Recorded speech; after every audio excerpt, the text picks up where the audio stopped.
चिदानंद स्वातम रसी सदशिव सुंदर जहां ज्ञाता दृष्टा लोक के परम सिद्ध भगवान। बहुत ही अच्छा विषय अभी हमारे पूर्व वक्ता ने यहाँ पर स्पष्ट किया जो नंदीश्वर द्वीप के संदर्भ में। अब नंदीश्वर द्वीप देवगण जाते क्यों हैं, उसका उत्तर आपको इस विषय के माध्यम से मिलेगा जो सिद्धों का स्वरूप है। पूरे अष्टानिका पर्व का अगर हम व्याख्यान देख रहे हैं अभी तक, तो दो विषयों के इर्द गिर्द घूम रहा है, एक तो नंदीश्वर द्वीप का स्वरूप और एक सिद्ध परमेष्टि, और आगे जो विषय आने वाले सिद्ध चक्र विधान वगैरह ये सब। तो दो मुख्य प्रतिपाद्य में से एक प्रतिपाद्य तो आप लोग समझ चुके हैं। अब अग्रिम प्रतिपाद्य हमारा ये है, सिद्ध भगवान कैसे होते हैं। बहुत सरल सा स्वरूप आपको लगता है कि सिद्ध भगवान का स्वरूप बहुत ही सरल है, बालपूत में याद करा दिया जाता है सिद्ध भगवान का स्वरूप तो, लेकिन वास्तव में हम सिद्ध भगवान का स्वरूप क्या समझें, क्या है सिद्ध का अर्थ, सिद्ध शब्द का अर्थ क्या है, हम उन्हें सिद्ध कहते क्यों हैं। सिद्ध शब्द का अर्थ होता है पूर्ण, लब्ध। मतलब क्या है कि कुछ भी काम करना जिसको शेष नहीं रहा हो, कुछ भी नहीं रहा जिसके पास में, ऐसा पूर्ण।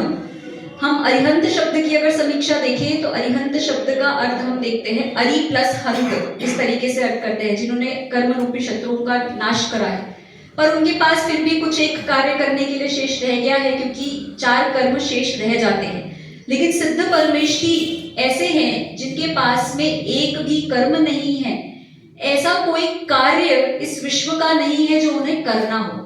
आप और हम सब दिन भर कार्य करते हैं, दिन भर मेहनत करते हैं और थक जाते हैं। संसार के सभी प्राणी कार्य कर करके थक रहे हैं। सिद्ध ऐसे हैं जिनके समस्त कार्य संपूर्ण हो चुके हैं, अर्थात कृत कृत्य, अब कुछ करना शेष नहीं है। ऐसी अवस्था का नाम होता है सिद्ध दशा। अब ऐसी अवस्था है, इसका मतलब ये है कि ये अवस्था बिल्कुल ध्रुव रहने वाली, सदा काल रहने वाली अवस्था है। अगर हम ऐसा माने कि वो अवस्था कहीं बिगड़ जाएगी, बदल जाएगी, तो सिद्ध भगवान को हम ध्रुव नहीं कह सकते। कुंद आचार्य ने समय सार में पहली ही गाथा में शब्द लिए हैं, क्या लिए हैं, ध्रुवम, बोलिए, याद होगी ना आपको, वंदितु सर्व सिद्धे ध्रुवम अचलम मणो ममम गतिम पत्ते। 3 विशेषण आ गए ना, ध्रुव, अचल और अनुपम। पहला विशेषण है ध्रुव। ये विशेषण इसलिए रखा गया है, एक बहुत प्रसिद्ध मत चलता है विश्व में, सदाशिव मत करके। वे सदाशिव मतावलंबी ऐसा मानते हैं कि सिद्ध परमेष्टि 20 कल्प काल बाद पुनः इस पृथ्वी पर आएंगे और फिर से उनको मोक्ष के लिए पुरुषार्थ करना पड़ेगा और वो फिर से मोक्ष जाएंगे, ऐसी अवस्था मानते हैं। परंतु ध्रुव शब्द से, अचल शब्द से हम यही बताना चाह रहे हैं कि सिद्ध परमेष्टि कभी वापस नहीं आते हैं, उनके समस्त कार्य पूर्ण हो चुके हैं, अब उन्हें आने की भी आवश्यकता नहीं है, और वो अवस्था भी ऐसी है जो पुनः कभी भी चलायमान नहीं होने वाली है। आज सुबह की इसमें आप लोगों ने सुना होगा, बताया था, उत्पाद रहित व्यय और व्यय रहित उत्पाद। द्रव्य संग्रह में गाथा आती है, निक्कम्मा 8 गुना किंचूना चरम देह दो सिद्धा लोयग्गट हिदानिच्चा उपाद वयेहिम संयुक्ता। इसका तात्पर्य ही यही है। पहला शब्द हो गया निकम्मा। निकम्मा शब्द से ही हमने ये अर्थ निकाला है पूरा का पूरा, जिसे कुछ कार्य करना शेष नहीं हो, कुछ कार्य करना शेष नहीं हो। हम लोक में निकम्मा शब्द को अच्छा नहीं मानते हैं। क्यों? क्योंकि हम उस कर्तापने की बुद्धि से देखते हैं तो हमें ऐसा लगता है कि कुछ कार्य करना अच्छी बात है, पर कुछ कार्य नहीं करते हुए अपने स्वरूप का आनंद लेना ये सबसे अच्छा श्रेष्ठ कार्य है। और सिद्ध परमेष्टि निरंतर वो कार्य कर रहे हैं। और उत्पाद वयहीन संयुक्ता में उत्पाद रहित व्यय, कि अब ऐसा उत्पाद हो चुका है कि इसका कभी भी व्यय ही होने वाला, और ऐसा व्यय पूर्व पर्यायों की अपेक्षा, समस्त संसार की अपेक्षा ऐसा व्यय हो चुका है कि अब इस संसार का पुनः उत्पाद नहीं होने वाला, सदा एक ऐसी ध्रुव अवस्था रहने वाली है। इसीलिए ध्रुव, अचल आदि शब्दों से हम संबोधित करते हैं। बनारसीदास जी तो इसके लिए ऐसा लिखते हैं, अविनाशी अविकार परम रस धाम हो, समाधान सर्वज्ञ सहज अभिराम हो। पूरा छंद है इसका। अविनाशी शब्द का प्रयोग किया, अविकार शब्द का प्रयोग किया। आप पूरी सिद्ध चक्र विधान की पूजन में ये अ वाले शब्द बहुत सारे देख रहे हो। बहुत जगह अबंध शब्द है, फिर अतनम, ऐसे शब्दों का प्रयोग है। राइमिंग में जो प्रयोग आते हैं ऐसे, ये इन्हीं शब्दों के द्योतक हैं कि अब उन्हें ऐसे कोई भी विकल्प, कार्य आदि शेष नहीं रहे। अब सिद्ध भगवान की हम थोड़ी सी महिमा भी समझ लें कि सिद्ध परमेष्ठी सबसे उत्कृष्ट परमेष्ठियों में है। अनंत परमेष्ठी से उत्कृष्ट सिद्ध परमेष्ठी को हम कहते हैं क्योंकि कर्मों की अपेक्षा उन्होंने अधिक कर्मों का, सभी कर्मों का नाश करा ही करा है। दूसरी बात, जो भी तीर्थंकर होते हैं वे सभी जब भी दीक्षा लेते हैं तो तीर्थंकर हमेशा नमः सिद्धेभ्यः बोल करके दीक्षा ग्रहण करते हैं। नमो अरिहंताणम नहीं बोलते हैं, नमो लोए सव्वसाहुणम नहीं बोलते हैं, नमः सिद्धेभ्यः कहते हैं क्योंकि नमः सिद्धेभ्यः इस तीन लोक के उत्कृष्ट परम पद में स्थित ऐसे जीव, ऐसी आत्मा को उन्होंने नमस्कार किया है। त्रैलोकेश्वर वंदनीय चरणा प्रापो श्रियम शाश्वतिम यानाराध्य निरुद्ध चंड मनसा संतोपि तीर्थंकर। समस्त तीर्थंकर, समस्त संत, समस्त इस संसार के जीव जो दशा प्राप्त करना चाहते हैं, ऐसी अवस्था का नाम होता है सिद्ध दशा। जितने भी जीव नंदीश्वर द्वीप जाकर के अर्चना कर रहे हैं, जो जीव वहां पर उन प्रतिमाओं के दर्शन से सम्यक दर्शन ग्रहण कर रहे हैं, वे सभी जीव किस कतार में पहुंच चुके हैं? सिद्ध दशा को प्राप्त करने की कतार में। वे एक ऐसी पंक्ति में खड़े हैं जहां से सम्यक दर्शन से, नियम से वे सिद्ध दशा को प्राप्त करेंगे। अभी सिद्ध दशा कहाँ है, कौन है, कहाँ रहते हैं? कि इस लोक में अभी आपने पूरी की पूरी मध्य लोक की थ्योरी समझ ली। अब मध्य लोक से बाहर निकलो, ऊपर आ जाओ। ऊपर क्या है? ऊर्ध्वलोक। ऊर्ध्वलोक से भी और ऊपर चले जाओ। इस तीन लोक का जो पूरा का पूरा एंड है, उसकी सतह से जस्ट नीचे तनुवात वलय के अग्रभाग में, वहां पर जिसे हम पंचम गति कहते हैं, अष्टम हम उसको पृथ्वी कहते हैं, वो सब अवस्था का नाम जो है सिद्ध अवस्था, सिद्ध गति, जिसे हम बोलते हैं कि चंद्राकार जैसी है, उस दशा का नाम है सिद्ध दशा, जहां पर सिद्ध परमेष्ठी राजते हैं। वहां के अलावा और कहीं कोई ऐसी अवस्था नहीं है जहां पर सिद्ध परमेष्ठी रहते हो। सुबह इसीलिए ही स्पष्ट कर दिया गया था कि कण कण में व्याप्त उन्हें किस अपेक्षा से कहते हैं। आपको जान करके आश्चर्य होगा, सिद्ध परमेष्ठी के नामों के संदर्भ में मुझे बहुत सुंदर सूची प्राप्त हुई है। लोक में व्याप्त ऐसे नाम हैं जैसे हम कॉमनली बोलते हैं विष्णु, परम ब्रह्म, शिव, सुगत, ईश्वर, ऐसे शब्दों से हम प्रयोग करते हैं। इन शब्दों का अर्थ क्या होता है? सुबह जो कण कण में व्याप्त वाली बात आई थी, वो इसी आधार से है। विष्णु शब्द से अर्थ निकाला गया कि ज्ञान के आधार से, ज्ञान के माध्यम से, जिनका ज्ञान इस पूरे तीन लोक को विषय करता है, ऐसे ज्ञान के आधार से जो लोकालोक में व्याप्त है, ऐसे जीव को विष्णु कहा जाता है। और वे विष्णु कौन है? सिद्ध परमेष्ठी के लिए प्रयोग किया गया ये विशेषण। परम ब्रह्म शब्द प्रयोग करते हैं, आप लोगों ने पूजन में भी पढ़ा होगा, परम ब्रह्म, परमात्मा, परम ज्योति, परमीश, ये शब्द प्रयोग करा है।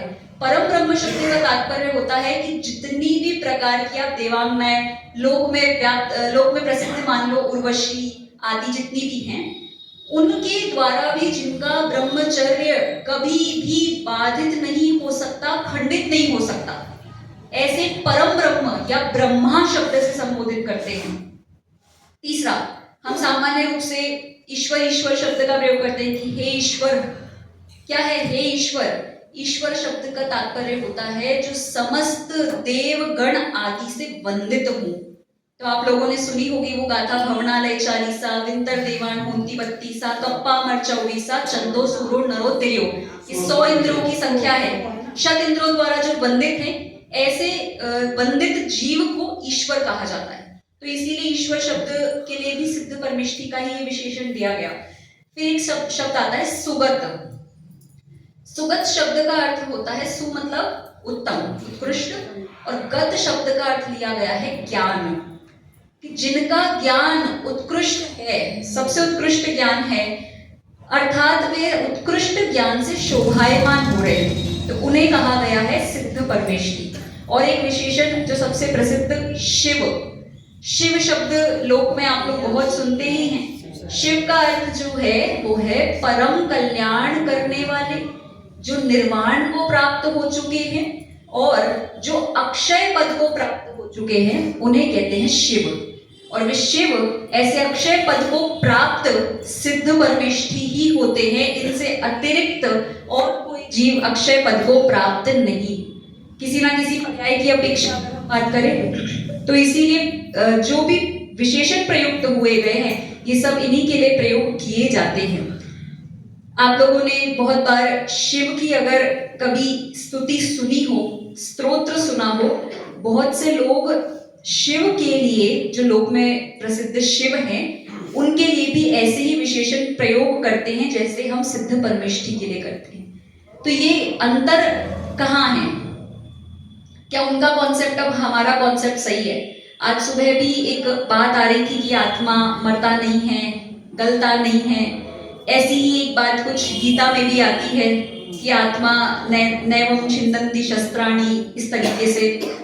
तो इसमें और उसमें, हमारे इसमें कॉन्सेप्ट में क्या अंतर है? वो मोक्ष का एक स्वरूप मान रहे हैं, हम भी एक मोक्ष का स्वरूप मान रहे हैं। उन्होंने भी बोला है कि सब कर्मों से मुक्ति होकर के मोक्ष जाते हैं, हम भी बोल रहे हैं कि सब कर्मों से मुक्ति होकर के मोक्ष जा रहे हैं। डिफरेंस कहाँ आ रहा है?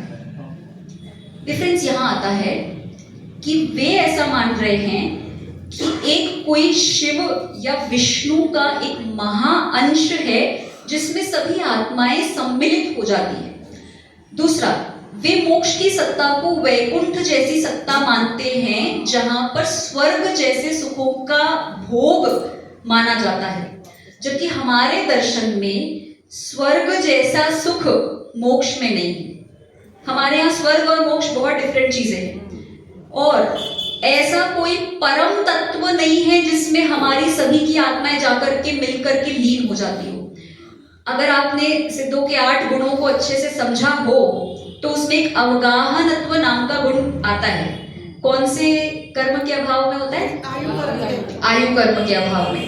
अवगाहनत्व नाम के गुण का जो अर्थ है वो यही है, एक सिद्ध में सिद्ध अनंत सत्ता सब ही लगी।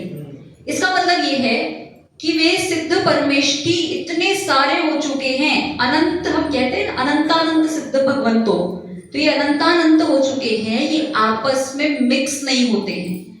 एक एक एक एक सिद्ध की अपनी अपनी सेल्फ की आइडेंटिटी बिल्कुल सुरक्षित है। वो आपस में मिक्स होकर के एक दूसरे में लीन नहीं होते हैं, किसी परम तत्व में लीन नहीं हुए हैं, वो अपने आत्मा में लीन होते हैं, स्व तत्व में लीन होते हैं। इसीलिए सबको अलग अलग आइडेंटिटी, अवगाहनत्व गुण इसीलिए उनका कहा जाता है। बाकी के आपको 8 गुण तो पता ही होंगे, सबको पता है? बता दें एक बार जल्दी से। ज्ञानावरण के अभाव से, फिर दर्शनावरण के अभाव से, मोहनी के अभाव से।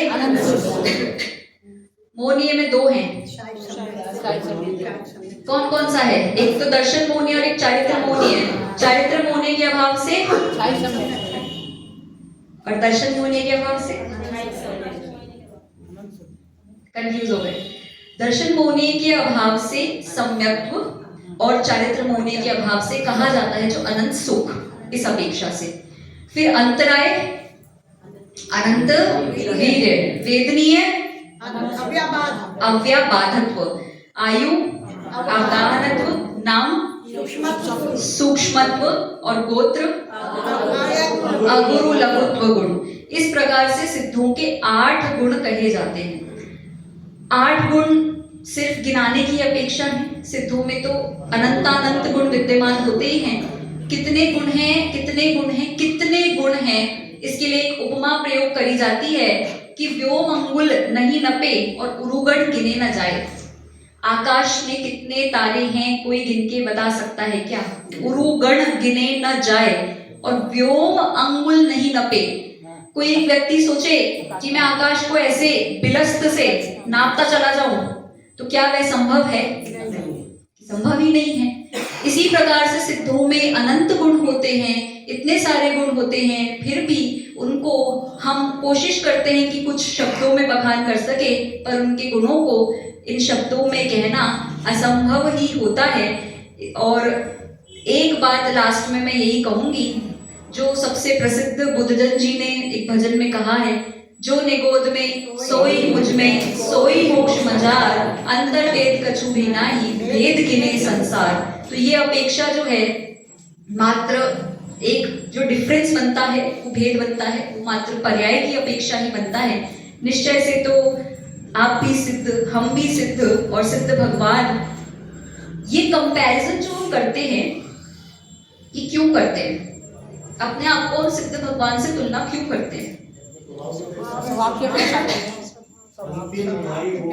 स्वभाव की अपेक्षा। इसका तात्पर्य पता है क्या है?